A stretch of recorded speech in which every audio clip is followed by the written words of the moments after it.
আসসালামু আলাইকুম। যেসব কারণে এবং যেভাবে বিএনপি রাজনীতি থেকে ব্যাকফুটে চলে গেছে, সেটা নিয়ে কিছু আলোচনা করব। প্রথমত বিএনপির মাঝে অনেক কোন্দল আছে আগের থেকে। আর ইদানিং এই কোন্দলটা আরো অনেক বেড়েছে। এই মাসের ৩ তারিখে যখন ২৩৭ আসনে বিএনপি প্রার্থী ঘোষণা করে, তারপরের থেকে বিএনপির এই কোন্দলটা অনেক গুণ বেড়ে গেছে। এটার অনেক কারণও আছে। ওইজন্যে কোন্দল বেড়ে গেছে। কারণ এখানে অনেক ত্যাগী নেতাকে, অনেক যোগ্য নেতাকে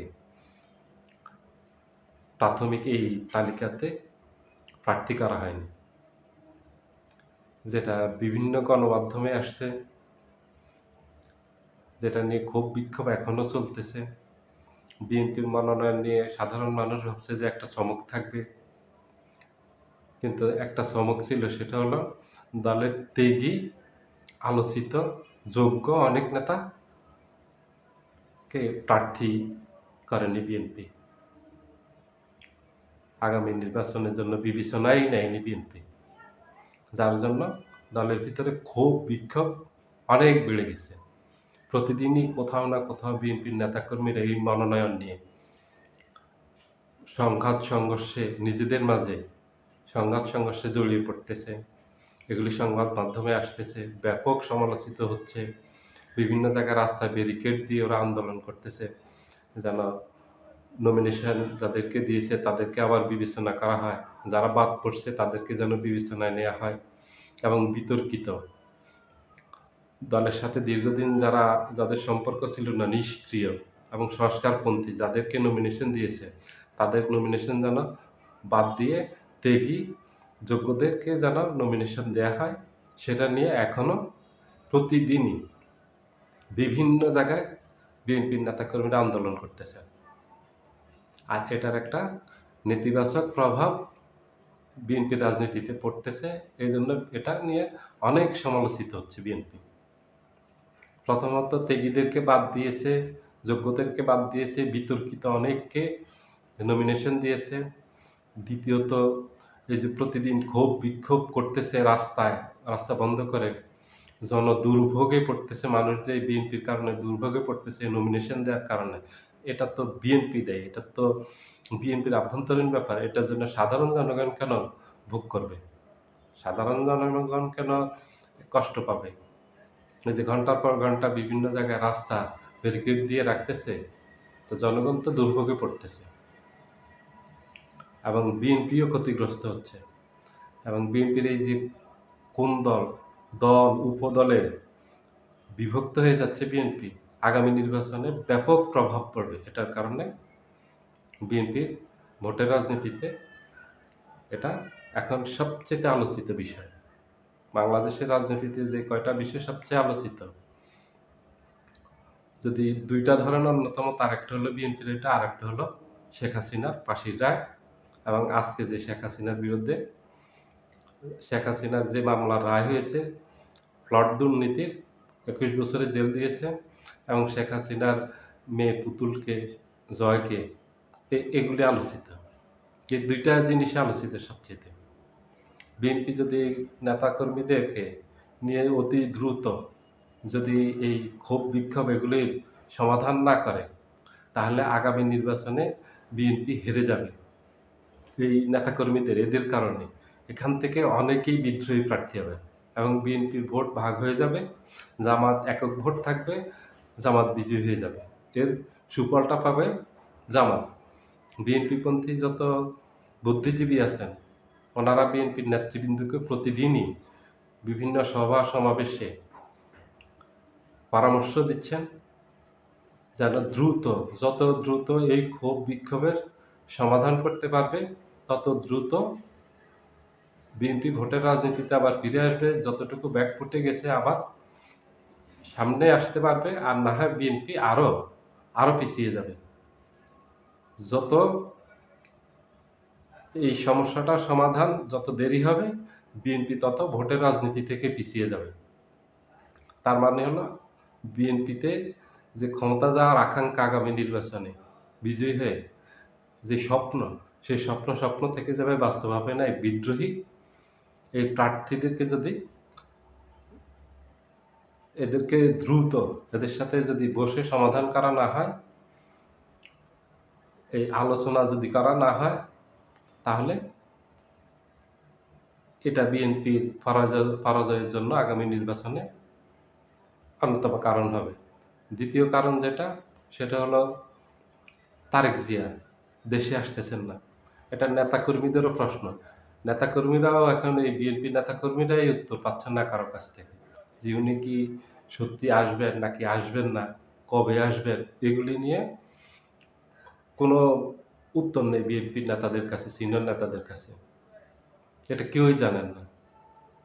কার নেতৃত্বে আগামী দিন বিএনপি আগামী নির্বাচনে যাবে, সেটা বিএনপির নেতারাও বলতে পারতেছেন না, তাদের নেতাকর্মীদেরকে বলতে পারতেছেন না। জনগণের মাঝেও এটা নিয়ে খুব আলোচনা। কারণ বিএনপি এখন নেতৃত্ব শূন্য অবস্থায় আছে। আগামী নির্বাচনে কার নেতৃত্বে যাবে এখনই বিএনপি নেতৃত্বই ঠিক করতে পারেনি। যেখানে অন্য দলগুলো সবার নেতারা আছে।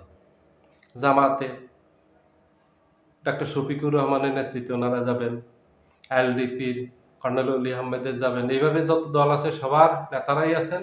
ওরা ওদের নেতাদের মাধ্যমে ওরা সংগঠিত হয়ে রাজনীতিতে ওরা নির্বাচনী মাঠে প্রচারণা চালাচ্ছেন।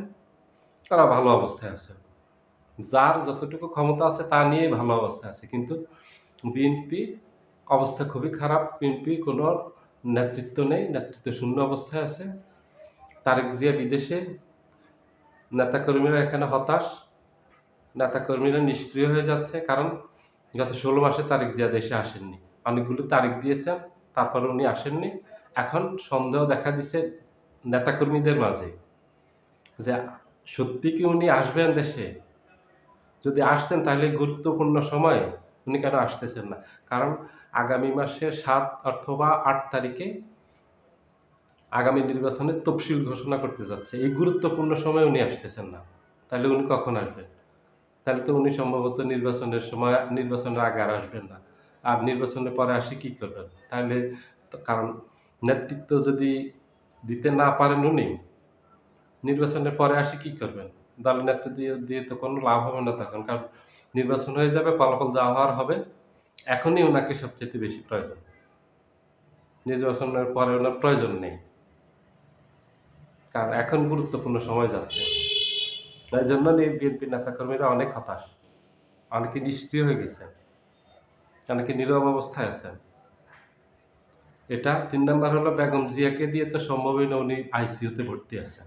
উনি তো গুরুতর অসুস্থ। ওনার বয়স হয়েছে, শারীরিক সক্ষমতাও নেই, অনেকগুলি জটিল রোগ আছে। উনি সেগুলিতে নিয়ে আইসিইউতে ভর্তি আছেন। উনি তো আর নেতৃত্ব দিতে পারবেন না। আইসিইউতে থেকে একটা মানুষ নেতৃত্ব দিবে, এটা একটা বোকাও ভাবে না এটা।